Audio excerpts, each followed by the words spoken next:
పంటల సాగులో అధికోత్పత్తి సాధించడమే రైతు యొక్క చిట్ట లక్ష్యం. కానీ వ్యవసాయం వ్యాపారంగా మారిన నేపథ్యంలో నిరంతరం అధిక ఆదాయం వచ్చే దిశగా రైతుల ఆలోచనలు మారుతున్నాయి. అయితే ఈ విధానంలో రైతుల పర్యవేక్షణ తప్పనిసరి ఉండాలి. అప్పుడే మంచి లాభాలను గడించవచ్చు.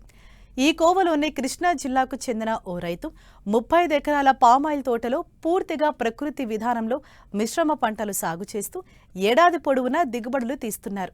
తక్కువ పెట్టుబడితోనే అధిక లాభాలు ఆర్జిస్తున్నారు.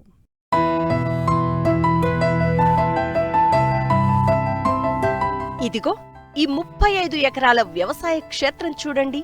తీరొక్క పంటలు కనిపిస్తున్నాయి కదూ. ప్రధాన పంటగా మామిడి, పామాయిల్ సాగు చేస్తూ అందులోనే అన్ని రకాల పండ్ల మొక్కలతో పాటు పలు రకాల కూరగాయలను అంతర పంటలుగా సాగు చేస్తున్న ఈ వ్యవసాయ క్షేత్రం కృష్ణా జిల్లా అగిరిపల్లి మండలం అనంతసాగరం గ్రామంలో ఉంది. దీనిని సాగు చేస్తున్న ఈ రైతే సత్యనారాయణరాజు.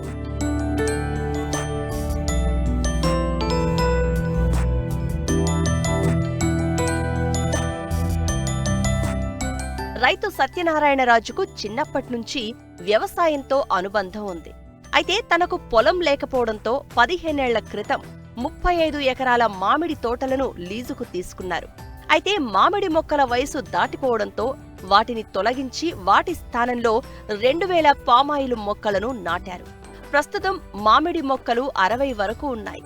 అంతర పంటలుగా కొబ్బరి 350 మొక్కలు, ఆరెంజ్ 600 మొక్కలు, పనస 80 మొక్కలు, ప్యాషన్ ఫ్రూట్, జాజికాయ, పైనాపిల్తో పాటు పలు పండ్ల మొక్కలను నాటారు. ఎక్కడ ఖాళీ స్థలం ఉంటే అక్కడ కూరగాయ పంటలను సాగు చేస్తున్నారు. అంతేకాదు షేడ్ నెట్లో వెల్లుల్లి, బఠానీ, మిరియాలు, క్యారెట్, కొత్తిమీర లాంటి పంటలను సాగు చేస్తున్నారు. అయితే వీటికి ఎలాంటి రసాయన మందులను వాడకుండా పూర్తిగా గో ఆధారిత ప్రకృతి విధానంలోనే సాగు చేస్తున్నారు. అంతర పంటలపై వచ్చిన దిగుబడులను సొంతంగానే మార్కెట్ చేస్తున్నారు. ఏడాది పొడవునా ఏదో ఒక పంట దిగుబడిని తీస్తూ మంచి లాభాలను ఆర్జిస్తున్నారు. ఇక్కడ ఫార్మర్గా వ్యవసాయం చేయడానికి కౌలు తీసుకుని చేస్తున్నాను. ఒక 10 ఏళ్ల నుంచి చేస్తున్నాను. 10 సంవత్సరాల నుంచి పైన చేస్తున్నాను. మెయిన్ పంట పామాయిలు, అందులో అంతర పంటగా కూరగాయలు ఒక 4-5 రకాల కూరగాయలు వేసుకుంటూ, కొంత మినుము వేసుకుంటూ, కొంత బొబ్బరి, కొంత అలసంద, కొంత ఉలవ వేసుకుంటూ అవి రాక్కుంటూ వాటి మయాన మళ్ళీ ఏదో పంట వేయాలని చెప్పి ఈ కొబ్బరి మొక్కలు ప్లేస్ ఉన్నాయి. ఇక్కడ కొబ్బరి మొక్క, నిమ్మ మొక్క 27 ఫీట్లు మనం పామాయిల్ మొక్క పెట్టేసామండి.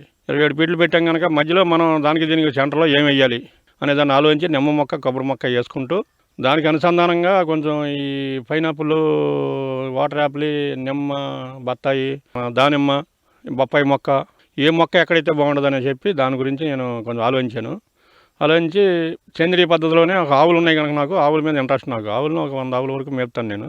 ఒక 12 సంవత్సరాలు, 13 సంవత్సరాలు, 2013 నుంచి నా దగ్గర ఆవులు ఉన్నాయి. వాటి వల్ల ఆవులు వచ్చిన అర్థాలన్నీ కూడా బయటకు ఇవ్వకుండా, మనం ఎవరికి అడిగినా ఇవ్వకుండా, మనం వ్యవసాయం గురించి బాగుండాలి, ఈ మొక్క సేంద్రీయ పద్ధతిలో పండించాలని చెప్పి వాటిని పండించుకుంటూ ముందుకు వెళ్తున్నామండి. ఇక్కడ వాటర్ యాపిల్ ఉంది, పైనాపిల్ ఉంది, దాంట్లో మయాన ఖాళీ ఉన్న కూడా ఒక్క మొక్కలు ఉన్నాయి, దాంట్లో కొబ్బరి మొక్కలు ఉన్నాయి, దాంట్లో మామిడి ఉంది, జామ ఉంది. అన్నీ చూసుకుంటూ మధ్యలో సీతాఫలం మొక్క ఒకటి, దాని పక్కన సపోటా ఒకటి, వాటిని లాక్కుంటూ ఇప్పుడు వరకు చేసుకుంటూ వస్తున్నాము. అంటే ఎకరం ఇది వచ్చేటప్పటికి 35 ఎకరాలు చేను అంటే 35 ఎకరాల కింద చేను మాకు ఇచ్చారు. ఆ 35 ఎకరాల్లో మీరు 3 సంవత్సరాలు డెవలప్ చేసుకోండి, ఏ మొక్క నేయండి, ఏదైనా చేసుకోండి, మీరు 3 సంవత్సరాలకు మీకు ఈల్డింగ్ రాదు కనుక అంతర పంటలు వేసి పండించుకోమన్నారు. ఇంక ఈల్డింగ్ వస్తుంది కనుక ఈ సంవత్సరం పోతే ఈల్డింగ్ పామాయిల్ అంతర మెయిన్ పంట వస్తుంది కనుక దాన్ని చూసుకుని మనం దీనికి కింద ఖర్చులు సరిపడగా సంపాదించుకుంటున్నాం. పైనాపిల్ అనేటప్పటికి ఇక్కడ కొండ ప్రాంతం, ఇది మామిడి చెట్లు ఉన్నాయి, కొబ్బరి చెట్లు ఉన్నాయి. వాటిలో కింద దున్నటానికి కానీ గడ్డి మందులు కొడటానికి కానీ ఇష్టం లేక పైనాపిల్ మొక్కలు వేసి 3 సంవత్సరాలు అయిందండి.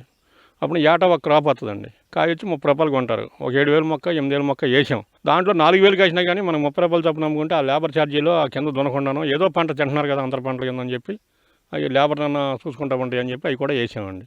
అది అలా ఉండగా కొద్ది జామ మొక్కలు ఉన్నాయండి. ఎప్పుడన్నా ఒక 1/2 టన్ను దిగుతుంటే అవి కొంచెం ఖర్చులకు వస్తున్నాయండి. పైన మెయిన్ పంటగా మామిడి ఉందండి. దాంట్లో మధ్యలో ఇవి ఉన్నాయి.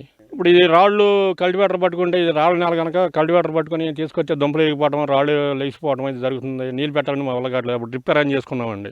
డ్రిప్ అరేంజ్ చేసుకుని డ్రిప్ ద్వారాగా మనం చేయొచ్చు. పారక మట్టి రావట్లేదు. దీన్ని ఏదైనా కొండ ప్రాంతాన్ని మనం ఒక గార్డెన్లో తయారు చేయాలని ఆలోచనతో ఇంట్రెస్ట్ ఉండి దాన్ని ముందుకు లాక్కొస్తున్నామండి. అయితే 10 మంది కూడా చూసి ఇది బాగుంది, ఈ కాయ బాగుంది రాజుగారు, ఎప్పుడు కాస్తుంది ఈ కాయ, ఎన్ని రోజులు వస్తుంది మీ కాయలు, ఎప్పుడు వస్తాయని ప్రతి వాళ్ళు తిన్నవాళ్ళు అందరూ కూడా అడిగి కాయలు బాగున్నాయి. అడవి పంటలాగా చేస్తున్నాం కానీ మేము రాయి ప్రాంతం కనుక తడి కూడా ఆగుతుంది, మొక్క కూడా బాగా వస్తుంది, మనం చేసిన కృషి ఫలించిందని అనుకుంటున్నామండి. మామిడి వచ్చేప్పటికి ఒక 4-5 రకాలు ఉన్నాయండి. జలాలు ఉన్నాయి, ఇమాం పసంద్ ఉందండి, కొత్తపల్లి కొబ్బరి కొద్దిగా ఉందండి, బంగినపల్లి రసాలు, చెరుకు రసం ఇంత మటుకే ఉన్నాయండి మన దగ్గర. వీటిలో కూడా మందులు కొట్టి మనం కింద కాదని ఇదని మందులు పోసి ఏం చేయట్లేదండి. చూసిన అలాగే ఉంటుంది. కలుపు మందు కూడా వాడమండి పెద్దగా. అసలు మేము కలుపు మందు వాళ్ళకే పాపం కట్టవాలి తప్పితే ఈ చేలలో కలుపు మందు వాడనండి అసలు. దీనివల్ల కొంచెం చెట్లు కూడా ఉండగా కాపు నిలబడుతుందండి. స్టార్టింగ్లో కొంచెం ఇబ్బంది పడ్డాను. ఇప్పుడు కొంచెం కాపు నిలబడి పర్వాలేదు. కొబ్బరి చెట్టు కూడా మనం మందులు వేయకుండా పండించవచ్చు. ఈ నిమ్మ చెట్టు కూడా పండించవచ్చు. లైఫ్ ఎక్కువ ఉంటుంది, చెట్టు కడగా ఉంటుంది. జామ చెట్టు అయినా సరే బాగుంటుంది, పల్లేరు రావట్లేదు, చేయొచ్చు అని చెప్పి ఆలోచనతోటి చేస్తున్నామండి. ఆదాయం నేను చెప్తున్నాను కదండి, మెయిన్ పంట చూసుకుంటామండి. కింద పంట అంతా కూడా కూలీలో సరిపోతుందండి. లేబర్ ఛార్జీలు సరిపోతుందండి. లేబర్ వచ్చేటికి డైలీ ఆ రోజు ఈ రోజు అనుకుంటే 50 మంది ఉంటారండి. ఓ 10 మంది పాలేళ్ళు ఉంటారు స్టాండర్డ్గా ఉండేవాళ్ళు. నెలకు 3 లక్షల రూపాయలు మనం తీసి పక్కన పెట్టాలండి వాళ్ళ కోసం. దానికోసం వాటి గురించి ఇంకా మనం తొందరగా పండే పంటలు ఏమున్నాయని చెప్పి మనం ఉలవను, మినువను, బొబ్బరను వేసుకుంటాం. అందులోనే కాస్త గులాబీ పూలు 1 ఎకరం పెట్టుకుంటాం, 1 ఎకరంలో వంగ తోట వేసుకుంటాం, టమాటా వేసుకుంటాం. అలా చేసుకుని వాటిని కూడా డైలీ రొటేషన్ అయ్యేటట్టుగా మనం ముందుకెళ్తున్నామండి. ఇబ్బంది పడకుండా వాళ్ళ దగ్గరికి వెళ్లకుండా దేవుడి వల్ల మనుషులు కూడా లేబర్ కూడా సహకరిస్తున్నారు. వాటర్ యాప్లు వచ్చేటప్పటికి మొక్కలు రకరకాల మొక్కలు ఉన్నాయండి, 2-3 రకాలు ఉన్నాయండి. అవి ఒక 10 మొక్కలు వేసామండి. వాటి వల్ల వచ్చిన వాళ్ళ 10 కాయలు కోసుకొని ఈ కాయలు బాగున్నాయనా, ఈ చెట్టు ఎలా ఉండాలనా అనేవాళ్ళు అండి, అంటున్నారండి. ఇప్పుడు కూడా అవి బాగానే కాస్తున్నాయండి. యాపిల్ మొక్కలు వేసాం, ఇంకా కాపు రాలేదండి. అవి ఎలా కాస్తే చూడాలి. ఇవన్నీ కేరళని తీసుకొస్తున్నామండి. మొక్క వచ్చేటికి మన కాస్ట్ 400 పడుతుంది. ప్రతి మొక్క కూడా వచ్చింది బీరు బాటిల్ బతుకుతున్నాయి, మనకి బాగానే ఉంటున్నాయి. వాళ్ళు ఏ క్వాలిటీ చెప్పారు ఆ క్వాలిటీ వస్తుందండి. మనకల్లా మ్యాంగో చిన్న ఒకటి, రాంబూట్ ఒకటి బతకలేదండి మన దగ్గర. మనం తట్టుకోలేకపోయినాయి మన దగ్గర. మిగిలినవన్నీ కూడా పనస కానీ, వాటర్ యాపిల్ కానీ, నిమ్మ కానీ, సపోటా కానీ ఇవన్నీ కూడా మనకి బాగానే బతుకుతున్నాయండి, తెచ్చుకోవచ్చు. కడియం కన్నా నాకు కేరళ మొక్కే బాగున్నట్టు అనిపించిందండి.